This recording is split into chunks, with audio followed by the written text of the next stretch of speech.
All right, what's up, everybody? Matt here from Aroundsquare, and I'm here with our August 2025 product launch preview video here. So I'm going to jump right into it. I have so much exciting stuff to talk about today, but I actually don't have a lot of time, so I got to kind of try to power through it. I'm going to start by talking about this beautiful specimen here. So a while back, we released a series of dragon themed carved items. We had a banzhi and we had a boss bead, and that project was initiated last year, which was Year of the Snake during the according to the Chinese lunar zodiac system, right? And I had mentioned, I think I haven't been keeping this a secret, but we had wanted to do some snake themed stuff for this year, which is the Year of the Snake. And it's just taken us, we don't want to rush these things just to hit a timeline. It's well past Chinese New Year right now, but we're still in this Year of the Snake, and I'm really, really happy to introduce you guys to this beautiful, this is a first ever kind of carved knucklebone. And it's it's got the snake head at the top there, coiled both sides. We've got the word mark in the middle. It's brass, obviously, so it's hefty, but the shape works super, super well. The grip, as you can imagine, from the ends is just like, it feels perfect. It's a little bit like our honey bone, like the honey dipper style ends, except that they're a little bit kind of sharper, I guess, feeling. They're rounded a bit, but that texture is like a little bit harsher than this. This is, the coils of the snake are, and the scales. It just gives that texture and that grip. So it lets you kind of handle the weightier knucklebone with a bit of ease. Anyways, this is it's going to be another. It's going to be another limited edition, but that means when we sell it, we probably are probably not going to ever make another batch of these guys, but we have, I think, a pretty good inventory to get through the product launch. So I hope nobody who's after them is going to miss out. All right, so that's this beauty here. You can hear the thunk when it drops, but yeah, that's this guy. All right, and then to accompany that guy, we've got this awesome little bead as well. I haven't shown this anywhere yet. There was a draw prize for Cut Contra that had one of these and a snake bead. So you guys have seen this before. But the snake bead, we actually changed the design. So that one that was given at Cut Contra is a one-off sample. And we tweaked the design. It's got a word mark at the bottom there, snake head coiled at the top, and it's nicely balanced, sits nice and straight. It's a wicked little accompaniment to pretty much any set of ultras. It's got nice heft, nice texture. So it's got great grip, but without any hot spots again. So it's pretty rad. We were trying to decide what to do. We wanted to offer a set with these, and we wanted to do something that we haven't done in a while. So this month, the chef special is going to be this guy right here. So this is actually a set of our OG, like the very first ever mkultras that we introduced were these 11.8 millimeter spherical beads with a 15 millimeter boss. So this is, I believe this one is 19 millimeters, so it's a big and hefty. So it's definitely like a powerful accent, like a statement on the set. But a lot of people that have gotten into the ultras subsequently have, for good reason, gotten in on the lighter sets, or we got lots of designs of ultras now, tons of different materials. But the OG set is still just so awesome. It's like the clack when you do the raindrops, they flip really well. And they look really good on the wrist, right? Just like that classic mala style set on the wrist. You can, of course, tweak the ends. People who wear these short forms, they'll either tuck the cord in like that to keep it out of the way, or just trim it short enough so that you can still get it on and flip it, but so it's not dangling too much. I usually keep it about this long. And that's enough for me to play with it, but it doesn't get in the way. And then I kind of just I don't tend to knot or tuck the strap in myself. I don't mind it dangling, and I kind of just I'll catch myself kind of just flipping it around in the fingers as I'm wearing them. But yeah, you can do a lot of nice little tricks with these guys. If you don't know the ultras, check out our videos online. But yeah, even the short form and with these chunky beads, they're still great for flipping.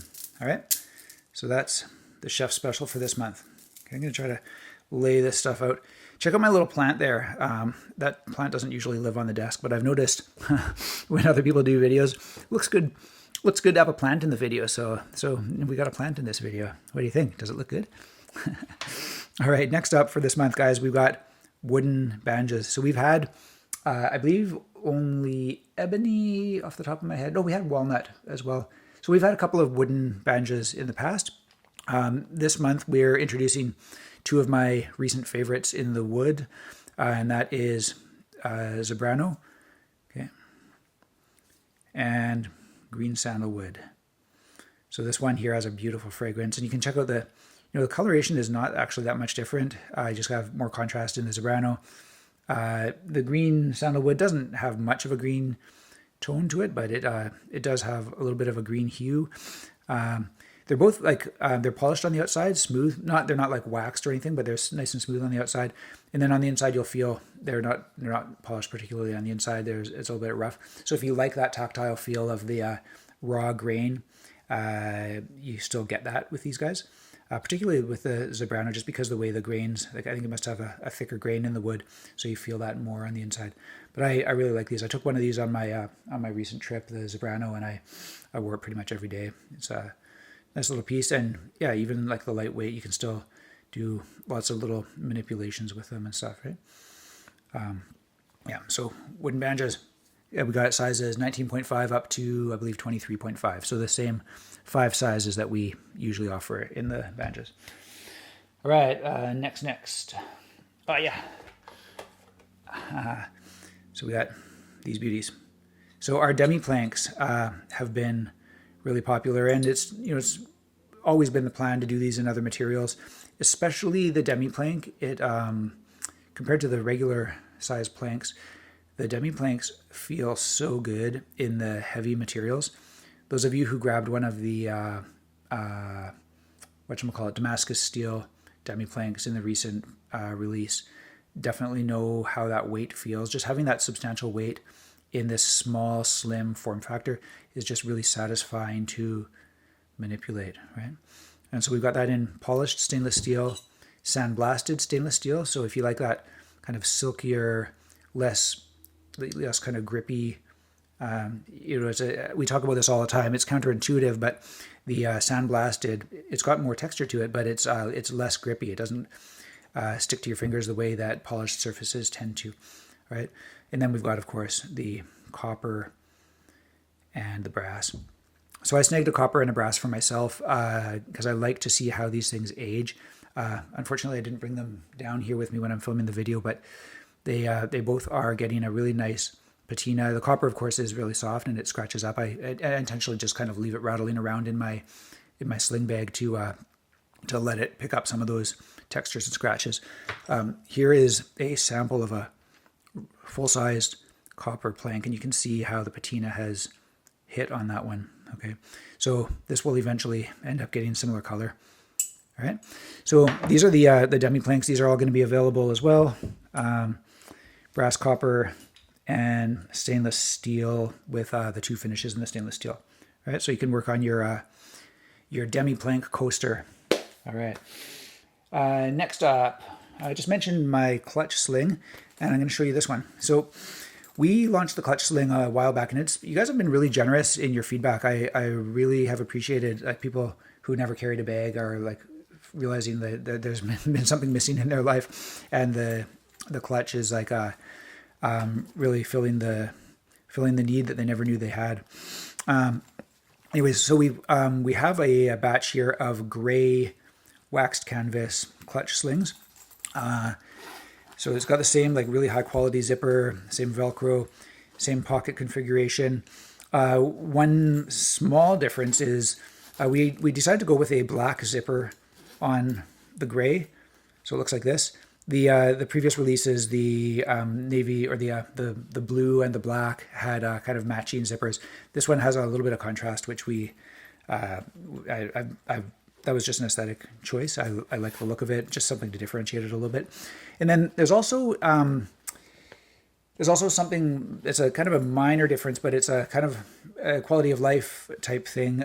We acknowledged when we released the first one that the last section here where you clip the straps in was a tight fit, and that was like partly from my own insecurity after having had a sample where it was too loose and the clips sometimes falling out.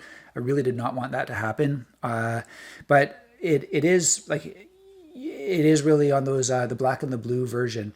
It's like a set it and forget it kind of thing. It's a little bit troublesome to get them in and out, right? Getting them in is no problem, but then I find like to get it out, you sometimes need to get a pen in there to kind of help get that hook over the lip on those other colors. The gray is substantially easier. So basically, with the production of the gray, we asked the factory to just kind of fine tune this a little bit, make it a little bit looser, so you can slip it in and out, but in a way where it's still nice and secure. So it's when you're working with fabric, you don't usually work with these kind of super refined tolerances the way that you do when you're machining metal products.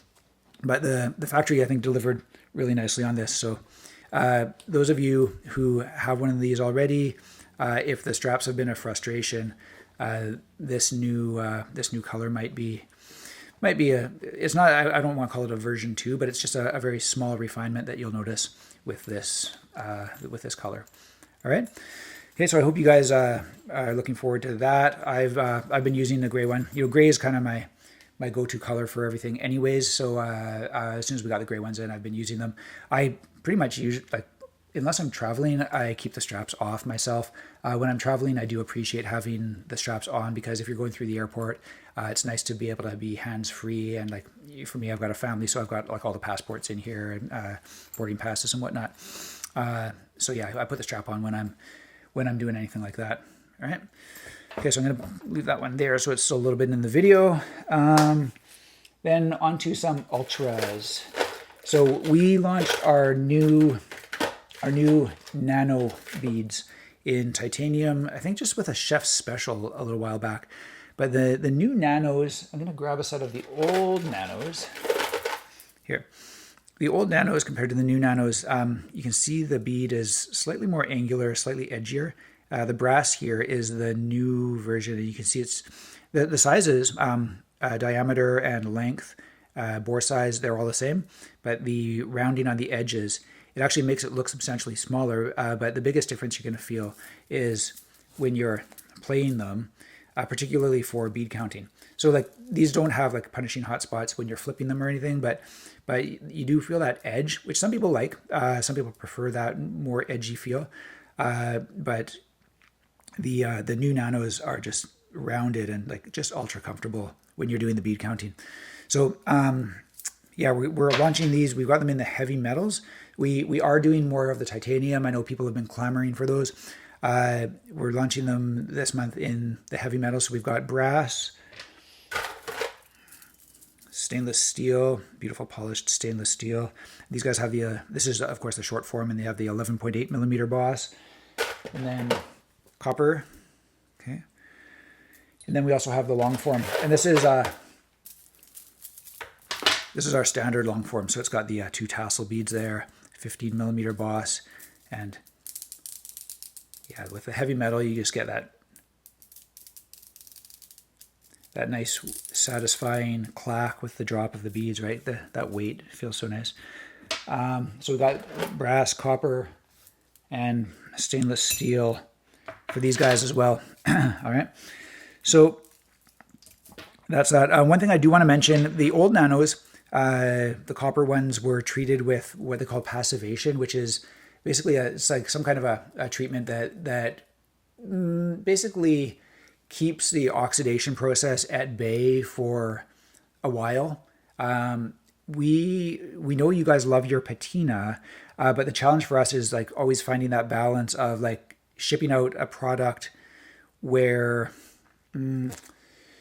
how to put it, like we don't want the product to come to you looking old and kind of dingy, and if we don't treat them with passivation, that's a risk. So I believe Actually, these ones, I don't think we treated them with a passivation. There's a kind of a black paper here which like takes the oxygen out of the packing or something like that, and it basically helps keep that nice finish for a little bit longer. But point in telling you this is that the new nanos in copper are not treated. So you can see the old ones, although this set is a couple years old, it's just been sitting in a bin. It doesn't have that patina yet, whereas the brand new set of copper nanos, the new version, has already started picking up that patina, and it's pretty sick. I mean, there's even like purple tones in this set. But basically, I'm disclosing this, sharing this right now to just make sure you all have realistic expectations of what the product is going to look like coming to you, and I'll put this in the product description as well. But basically, no passivation on these guys, which means that they'll patina nice and quick for you, so you can start that process cooking as soon as you get them. All right. Okay, and I think that brings us through to kind of the final, possibly highlight of the drop for this month. All right, so this is a special product for me here. This is something that's been like kind of cooking in the back of my mind for many years. I'll share with you how many years in a little bit here, but this is what we're calling the Picador. Okay, and this is a cup and spike toy inspired by the Latin American toy called balero. Okay, it goes by, this is like a Mexican version. It goes by different names in different countries across Latin America, and there are different versions as well. So this one is one that I picked up online. This is a Mexican one. This one here is one, if you can believe it, I picked it up in 1998. I was living and working in Guatemala at the time, and picked this up in Mercado Central, and the guy showed me how to play it. It's pretty much like yank spike, yank spike, yank spike, and it was fun and addictive. And it actually went into a notebook that I had at the time. Right, I was a fan of skill toys, and kind of always had in the back of my mind this idea of potentially someday having a side business or maybe a retirement career or something, doing wooden skill toys. And so it's kind of funny to fast forward now, like 25, 26 years later, and see that I'm doing something like that was kind of almost foretold at that time. I've changed careers a couple of times since then. I was a teacher at the time. I was teaching at the American School of Guatemala, and anyways, it's kind of nostalgic. I'm happy that I still have this thing. I looked for that old notebook, but I think it's gone away on me somewhere. I don't, I go through notebooks by the dozen, and so I don't hang on to all of the old ones, unfortunately. But yeah, so this is the first balero that I got in Guatemala. This is kind of the more I think ubiquitous, common version that you'll find in particularly Mexico. And then there's another version. I picked this one up in I think it was while I was living in Guatemala as well, but I think I picked this up in Costa Rica or El Salvador or somewhere during one of my little trips around the area. So this is called a capirucho, and it's again like yank spike, but it's a very different shape, and pretty distinctive. And there's a modern version of this that's being released by, I think it's Kendama Depot. So I picked this up online. They call this a geeker, and it's again like yank spikes. It's really, really fun. I highly recommend. But I also have to give a big nod to the Terra pill. So this is one that Alex from Terra gave me years ago, and this has been like, I've given this thing a lot of love and enjoyed it a lot. I love just the simplicity of this form factor, and picked up one of these little pocket mini ones as well. This is handmade, and I freaking love this thing. It's one of my prized skill toys. So anyways, I wanted to give a nod to all of these guys for the inspiration. My idea with the Picador was basically to kind of look at that original balero style form factor and come up with something that was kind of aesthetically something a little bit recognizably Aroundsquare, with kind of simple simple, bold geometry, but also like see what kind of little tweaks I could make to the design that might create new opportunities for stalls and play and stuff. So yeah, I think we've got like a channel built into it, so you can install it here. You can do the balance tricks. You can install it on the end, and I'm not under any illusions that this has the versatility of a kendama. I see the kendama players playing right now, and I think, man, this is like a very minimalist, simple toy by comparison. But at the same time, if you look at where kendama play was at 25 years ago, 15 years ago, it's evolved dramatically since then. So I'm really looking forward to getting this out into our community and into the hands of more kendama players. Because already I've sent it out to a few guys, and I've been blown away. Like they're like flipping in and out of positions like these, like Edwin ETP docs on Instagram. Doing like flipping in and out of these like corner stalls, which I can't even hold that position, right? Let alone flipping in and out of it. So just as people play it more, I think there's like a ton of basically like uncharted, unexplored possibilities with this, and I'm like fully open to making this a V1, and like if people have ideas or feedback on stuff that they'd like to see for a V2, let me know. But this is I'm excited about this. I really like aesthetically. It's like a much bigger, bolder spike than conventional kendama, and it's very satisfying. And it's got. I wanted to make it like super robust, and just like I tried a whole bunch of different designs, and this is where I ended up with something that felt like sufficiently kind of Aroundsquare vibes, right? All right. So we got this in ebony wood. We got it in beech. And we've got it in Zebrano. The Zebrano and beech were a little bit less expensive to produce. The ebony, man, it was like ridiculously expensive to produce. And I don't know, you don't see like full ebony kendamas out there, partly because it's really heavy wood. I think probably partly because of the cost. So, I mean, the cost of these we're kind of we're doing like a different margin with each of these, in order to kind of keep the prices accessible, but I'm basically taking a hit. Even though the ebony ones are expensive, I'm not making as much money on them because I wanted to keep the price kind of reasonable and realistic for all you guys. But yeah, these are all seeing huge use. The grain, the clack, the feel, I love them all, and I kind of rotate between them. Ebony is definitely like smoother, harder feeling. These two are softer, cushier, and easier for some of the moves for sure, like some of the stalls and stuff. But like the weight is just satisfying, and the feedback on the ebony is terrific. These two are like I'd say pretty comparable in weight and feel. But yeah, I gotta say we have these available from a handful of our suppliers as well. Sorry, not our suppliers, our wholesale partners. So these are going to be available through Grain Theory in the U.S., Yo-Yo Sam in the U.S. Let me see, I don't want to forget anybody. JP Games over in the U.K. and serving Europe as well. Then over in Japan, they're going to be available at Somersaults Kendama and also Spin Gear.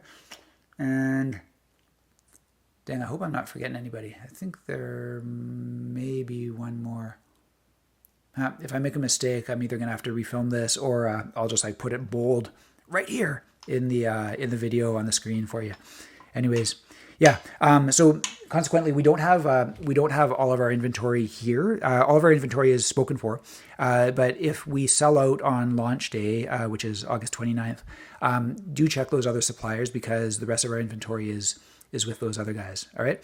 So again, that's Grain Theory, Yo-Yo Sam, JP Games, Spin Gear, and Somersaults Kendama. So yeah, hopefully there's like a kind of a local option for you if especially if we run out on the Aroundsquare site.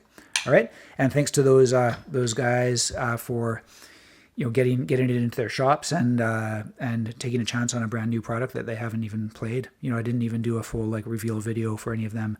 They just they took it on spec, and hopefully you guys will go out and support them in their shops as well. Okay, we've got other stuff that's actually like ready to launch right now, but I think that's going to be it for this particular product launch. We're going to save a little bit of stuff for next month. I do want to show you the packaging for the Balero. Check this out. So those of you in the community probably will recognize this. This is our friend Ian Esoteric EDC, who does this wicked calligraphy. But yeah, so we've got this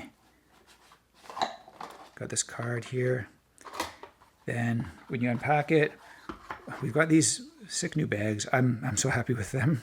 The embroidery is really nice. And then we've got down here a little info card as well. Same awesome calligraphy from Ian. And then a little bit of info about the toy. All right. So yeah, guys, I think that's going to be it for this month's video. If I think of anything else, I'll throw it up on Instagram or something. But yeah, watch for the product launch email coming in the next, I'd say next handful of days, probably early next week. I'll get that email together. There's a lot of stuff to write about. But dang, yeah, I'm so excited. So excited by the stuff that we're launching this month. I hope you guys will be too. All right. Cheers. Thanks, everybody. Dang, yeah, of course. No sooner had I finished signing off from the video, and then I looked in the bin and saw like hiding kind of just in the corner of my eye, I saw these guys here. These are, of course, our new Deadeye coins. I've teased these online a little bit. They're so nice to handle. Just that thickness is really satisfying to hold. Awesome as a worry stone. And I find them like, honestly, I find them like really nice to manipulate. I've kind of gotten away from the original Deadeye shape in my own manipulation. I usually carry one of the Deadeye donut hollows these days. That's like kind of my go-to. And so I'm really used to this thickness. This is the same thickness as those donut hollows, but just filled in. So these guys are going to be available in sandblasted titanium and polished titanium this month as well. Okay, they're so I just love them. I hope you guys are going to love them too. Okay. All right, and one last thing I want to share is this magazine here. We're gonna give away 4 copies of this magazine to random people who pick up stuff in our product launch. This is Troublemakers magazine. It's a bilingual magazine, English and Japanese. And I heard about this magazine on a podcast a while back, and I really liked what the guys were saying. It's a couple that have just taken this on as kind of a passion project, and they really sincere, dedicated people, and are kind of an interesting take. And they identified with this idea of a troublemaker, and they decided to launch a magazine kind of focusing on misfits and interesting characters that are kind of going against the grain, but always like in a good way, right?